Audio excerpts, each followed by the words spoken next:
It's the kind of moment you never forget, the kind that burns into your memory. There I was, standing in front of the entire office in downtown Chicago, my heart pounding as laughter echoed through the room. The reason? I was simply trying to share a little piece of my faith, a simple truth from Jehovah's Word. But instead of understanding, instead of even curiosity, I was met with mocking laughter and disdain. I wasn't just being ridiculed, I was being targeted. For my beliefs.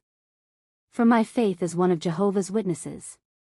The world just didn't understand, and I could feel the weight of that judgment pressing down on me. But what hurt more was that it wasn't just the strangers I met along the way, it was the people I worked with every day. People I had shared lunches with. People who knew me as the reliable one, the friendly one, the one who always tried to help. And yet, the moment I mentioned something about my faith, about Jehovah's guidance in my life, they turned on me. I had worked at this corporate office in downtown Chicago for 2 years. The bustling city, the tall glass buildings, the constant hum of activity, it was the place where dreams were made and shattered. As an executive assistant, I spent my days supporting top-level managers, keeping everything running smoothly, answering emails, booking travel, and organizing meetings. On the surface, my job was exactly what I had imagined when I first moved to Chicago, but underneath, there was a constant tension. I had always been open about my faith as a Jehovah's Witness. At first, people didn't think much of it. They respected my boundaries when it came to holidays and birthdays. But soon, it became clear that the more they got to know me, the more they started seeing me as different. My refusal to join in gossip, my early departures on Fridays for meetings, my hesitation to attend company happy hours, it all began to stand out. Then came the day they decided to challenge me. It was a regular Tuesday afternoon, and I had just shared a Bible verse in response to a conversation about life struggles. I wasn't preaching, I wasn't even trying to convert anyone. I was simply trying to offer a word of encouragement, based on the strength I drew from my faith. But that was too much for one of my coworkers, Sarah, who had always been the loudest critic of my beliefs. "That's just your Jehovah stuff again, isn't it?" she snapped. "I don't get how you can be so into something that makes you so different from everyone else." The others in the room chuckled. I tried to keep my composure, but inside, I felt a surge of emotion. It wasn't the first time they had made fun of my beliefs, but it hurt more this time. This time, it wasn't just about me. It was about the message I was carrying, the message of truth from Jehovah. And it was being mocked. It wasn't just Sarah, it was the entire office. The constant whispers behind my back, the subtle eye rolls whenever I mentioned something about the Bible or a Kingdom Hall meeting. They started calling me names: Jehovah's Girl, Bible Thumper, Holier Than Thou. Each name stung, but I knew deep down it was nothing compared to what my Savior, Jesus Christ, had endured. I reminded myself of John 15 verse 18, "If the world hates you, know that it has hated me before it hated you." It gave me some comfort, but I still struggled with the feelings of isolation. I wasn't looking for approval, but I longed for understanding. It became harder to ignore the constant snide remarks. I tried to stay professional, to focus on my work, but it seemed like the more I tried to distance myself from the mockery, the more they turned up the heat. I started eating lunch alone in the break room instead of joining the group, but even there, I couldn't escape their whispers. The worst part was that it wasn't just the sarcastic jokes. It was the feeling that I didn't belong. I felt like I was in a constant battle, not just for respect, but for the dignity of my faith. But as the days went on, I began to realize something that would change my perspective. This wasn't a battle I was meant to fight on my own. Jehovah's loving guidance was there with me. I remembered the words of Isaiah 41 verse 10, "Do not be afraid, for I am with you. Do not be anxious, for I am your God. I will fortify you. I will really help you." It became my anchor. Every time I faced a moment of doubt, I would recite that verse silently to myself, reminding myself that Jehovah was with me, no matter how much others tried to make me feel small. It wasn't easy, but I knew that I had to remain steadfast. Romans 12 verse 12 reminds us, "Be joyful in hope, patient in affliction, faithful in prayer." Even though I didn't feel joyful, I made sure to stay patient in the face of the ridicule. I prayed earnestly for strength to endure, to stay faithful, and to remember that Jehovah saw everything. He understood what I was going through. And most importantly, He was using this trial to shape me into someone stronger and more compassionate. There were times when I felt like walking away. I even thought about getting a new job, a place where I wouldn't have to hide who I was. But every time I thought about quitting, I reminded myself of the words from James 1 verse 12. Blessed is the one who perseveres under trial, because, having stood the test, that person will receive the crown of life that the Lord has promised to those who love Him. That verse gave me the courage to press on. I want to thank all of you, my dear subscribers, for being here. Your support means so much to me.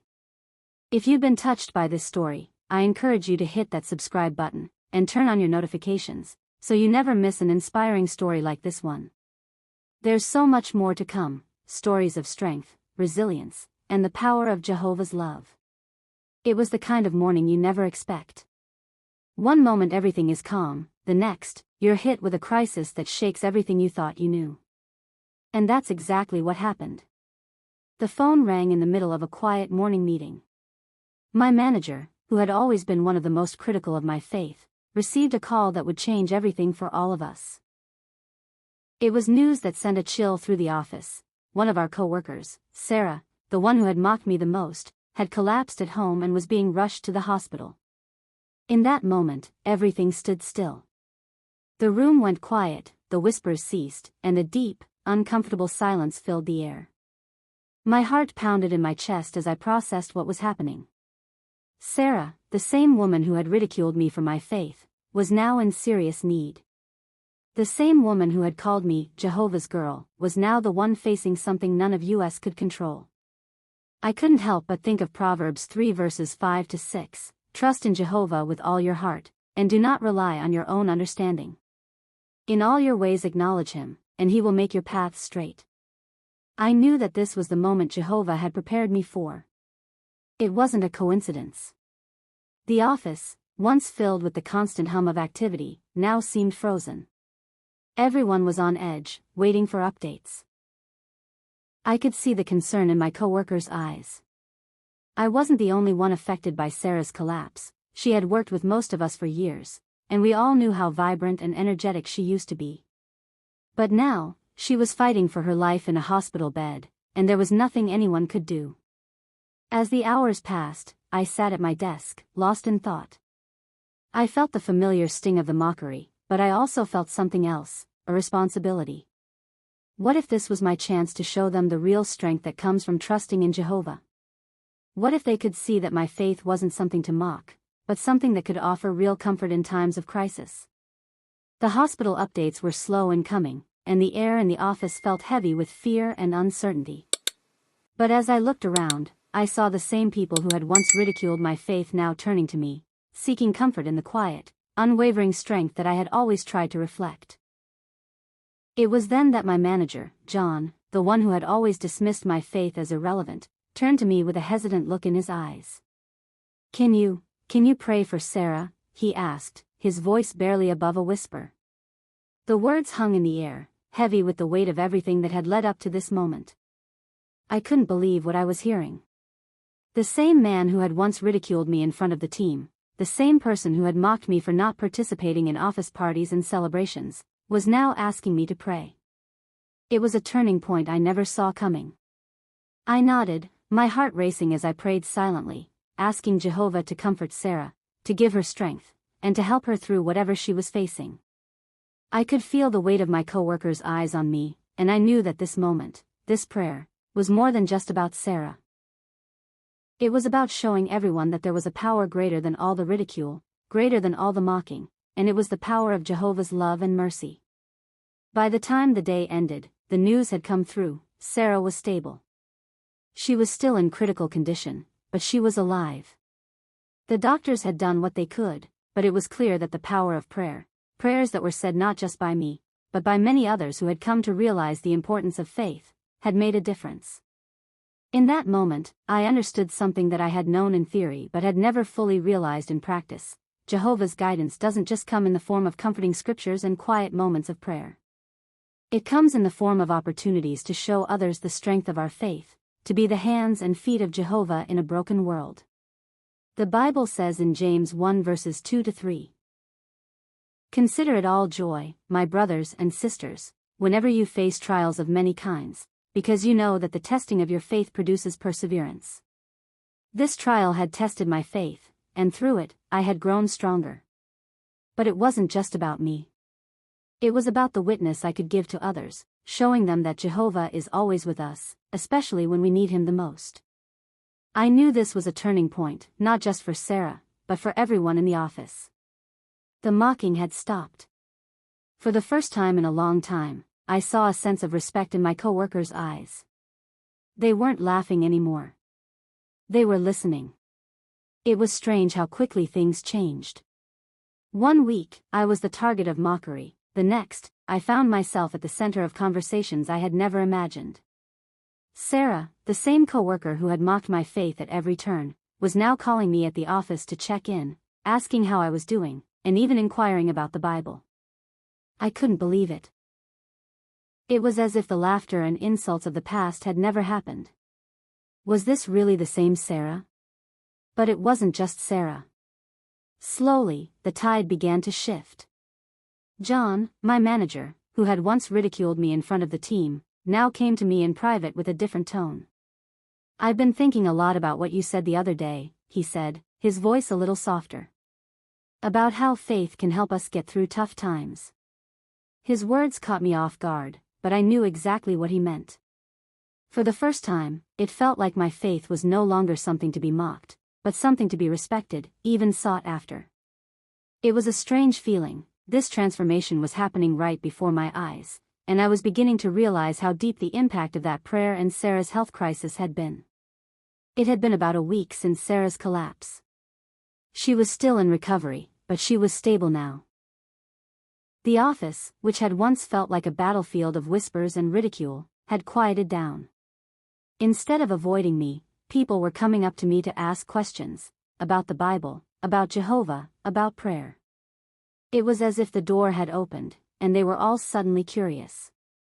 Even Sarah's questions, once cynical, were now sincere. During one lunch break, John sat down beside me in the break room. We were eating our sandwiches when he broke the silence. "So, tell me more about your faith. I've been thinking about it a lot. I've been reading some of the Bible verses you mentioned, and they're powerful," he admitted, almost shyly. I looked at him, surprised, but I knew that this was a moment of opportunity. "I'm glad you're reading. It's not always easy, but Jehovah gives us the strength to endure," I said, trying to explain in simple terms. "You know, faith isn't about just going to church or saying prayers. It's about living by those principles, no matter what." John nodded, his face thoughtful. "I've noticed that about you. You're different. In a good way." I couldn't help but smile, but the weight of his words lingered. Different. That was exactly the word they had used to mock me for so long. But now, it seemed like different was being seen as something valuable. As days passed, more conversations like that began to unfold. Sarah, who had been in a medically induced coma for a while, was awake and recovering well. But more than just her physical recovery, she was also beginning to ask me questions about the Bible. One afternoon, she asked me if she could borrow a Bible to read. "I want to understand more about what you believe," she said, her voice filled with genuine curiosity. It was a moment I could hardly believe. "Of course," I said, handing her the Bible I'd brought with me. "Take your time with it. It's not just about reading, it's about reflecting and learning." That evening, as I sat in my quiet apartment, I couldn't help but reflect on how things had changed. The same coworkers who once mocked me now looked at me with a different kind of respect. Some even wanted to learn more about my faith, and I realized that I was being given a golden opportunity. It wasn't about winning arguments or proving people wrong. It was about sharing the love and peace that I had found in Jehovah's Word and showing them, through my actions, that there was more to life than the emptiness the world offered. The change in Sarah and the others reminded me of what Jesus said in Matthew 5 verse 16, "Let your light shine before others, that they may see your good deeds and glorify your Father in heaven." It wasn't about me or my strength, it was about the power of Jehovah's light shining through me, even in the darkest times. I had been tested by ridicule, by isolation, and by misunderstanding. But through it all, Jehovah had shown me that these trials were not just challenges, they were opportunities. Opportunities to let my faith shine, to be a witness in a world that so desperately needed light. As I continued to speak with my co-workers, I realized that many of them were searching for something deeper. They were tired of the noise and chaos of the world, and they were beginning to see that the peace I carried with me, despite everything, came from Jehovah. This wasn't about me convincing anyone, it was about the Holy Spirit working through me to plant seeds of faith in their hearts. The day I least expected arrived. It wasn't a grand event, but it was one that struck me deeply. As I sat at my desk, organizing some files, I looked up to see John walking toward me with a small, nervous smile on his face. My heart skipped a beat, wondering what this meant. Had I said something wrong in our previous conversations? Or maybe he was about to make another sarcastic remark about my faith? Instead, what I heard from his lips caught me completely off guard. "I've been reading more, and I've got some questions. I really want to understand more about your beliefs. Can you help me with that?" For the first time, John wasn't asking me to justify my faith, mock it, or challenge it. He was genuinely interested in understanding Jehovah's teachings. I could hardly believe my ears. This man, who had once mocked me openly in front of the team, was now seeking to learn more about Jehovah's word. It wasn't just John. Slowly, almost imperceptibly, there was a shift in the office. The once laughing voices, the snide comments, the side glances, all of it had faded. In its place was a respectful quiet. The same people who had once treated my beliefs like a joke were now the ones coming to me, quietly asking if they could borrow a Bible, asking questions about the kingdom, or even expressing a desire to learn more. Sarah, still recovering from her collapse, was no longer the woman who had mocked my faith in the past. She had changed. She was asking about the Bible studies, wanting to understand how we could live a life that was so different from the world's ways. She expressed concern about her health, asking, "How can I have peace in my life after everything that happened?" I could see in her eyes that she was seeking more than just physical healing. She was yearning for something deeper, something eternal. One afternoon, as Sarah and I sat in the hospital cafeteria, she looked me in the eyes and said, "I've never really understood how you can stay so calm through all of this. I mean, look at what's happened. You were being mocked, and now, well, look at me. I was so wrong." I smiled softly, placing a hand on hers. "It's not about me, Sarah. It's about Jehovah. He's always there for us, no matter the storm. We just have to trust him." Her eyes welled with tears as she nodded. "I want that peace you have. I want to understand." Over the following weeks, Sarah and I began meeting for Bible discussions. She wasn't the only one. John and a few others in the office had quietly started asking about the Bible too. It was incredible to see. No longer was I the outsider, the odd one out. Now, I was the one people turned to for spiritual guidance.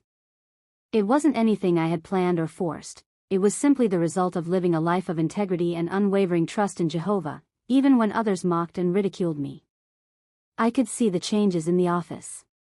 Conversations that once revolved around gossip or office drama were now shifting toward deeper topics. People who had once avoided any mention of religion now spoke with a measure of respect, even curiosity.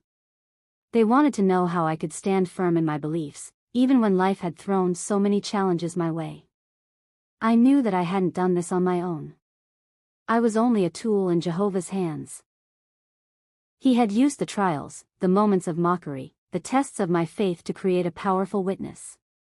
I thought of 1 Peter 3 verse 15, "But sanctify the Christ as Lord in your hearts, always ready to make a defense before everyone who asks you a reason for the hope in you, but doing so with a mild temper and deep respect." I had never forced my faith on anyone, but I had always been ready to answer when asked, ready to share Jehovah's truth with those who were open. As I saw my co-workers' hearts soften, I realized the true power of living out our faith. It wasn't just about having the right words, it was about showing others the love, patience, and peace that come from Jehovah. In the most unexpected way, my co-workers had become open to the message I had once been ridiculed for. It wasn't because I had argued or defended myself, it was because I had simply trusted Jehovah and allowed him to lead. Jehovah had turned my trials into a powerful witness, not only for Sarah but for everyone around me. I reflected on how, just as Jehovah had led the Israelites through the wilderness, he had led me through my own trials, showing me that even when others mocked, he had a plan to use those moments for his glory. I could now see that my faith was no longer something to be feared or mocked, it was something to be respected. And it was that respect, that openness, that gave me hope for the future. Jehovah had used my suffering to show his love and power to others. It wasn't long before Sarah, John, and a few others from the office reached a pivotal point in their spiritual journey. They began attending Bible studies at the Kingdom Hall, and for the first time, I witnessed a small but powerful group of co-workers eagerly studying the Bible with a desire to learn more about Jehovah's truth. It was surreal to see how everything had transformed. One evening, as I was preparing for my meeting at the Kingdom Hall, Sarah called me. "I think I'm ready," she said softly. "Ready to take the next step. I want to dedicate my life to Jehovah. I want to live in a way that honors him, not just in my work, but in my heart." Her words caught me off guard. In the weeks following her recovery, she had embraced the message of hope and love from Jehovah more than anyone had expected. Now, she wanted to be baptized as one of Jehovah's Witnesses. "I want the peace you have," she added. "I see how Jehovah has changed my life, and I know he's been with me through everything. Now, I want to give my whole life to him." The office, which had once been filled with ridicule and misunderstandings, was now a place where spiritual conversations flourished. During lunch breaks, people began to openly ask about Bible teachings, and I noticed that some even brought up topics I had never discussed with them before, like prayer, hope, and the kingdom of God. I had been the only Jehovah's Witness in the office, and for so long, it had felt like I was fighting a battle on my own. But now, the battle was over, and it had been won, not by me, but by Jehovah, who had used my faith to plant seeds in the hearts of those around me. John, who had once criticized my every move, was now quietly asking me, "Do you think it's too late for me to start learning more seriously about the Bible?" The transformation wasn't just in Sarah, it was in the entire office. I realized that Jehovah had used my willingness to endure the mockery and stay firm in my faith to touch hearts in ways I never imagined. It wasn't through grand gestures or speeches, it was through small acts of kindness, through patience, and through the quiet strength of a steadfast heart. A few months later, Sarah was baptized.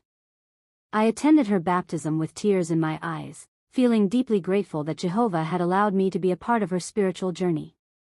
She hugged me tightly after the ceremony, her eyes shining with a new light. "Thank you for showing me the way.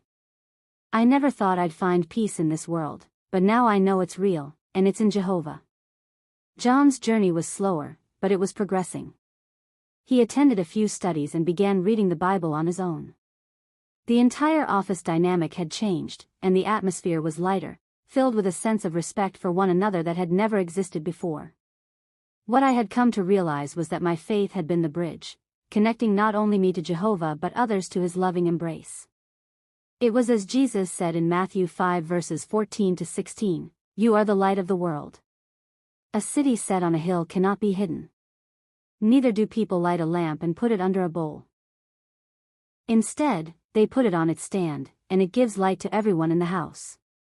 In the same way, let your light shine before others, that they may see your good deeds and glorify your Father in heaven." My light, though small and flickering at first, had grown into something that shone brightly enough for others to see. It wasn't about me proving my faith or winning any arguments, it was about quietly, consistently living by Jehovah's standards and allowing that example to speak for itself. In the end, I wasn't the one who changed their hearts, it was Jehovah who used me as his instrument. And I am forever grateful for that.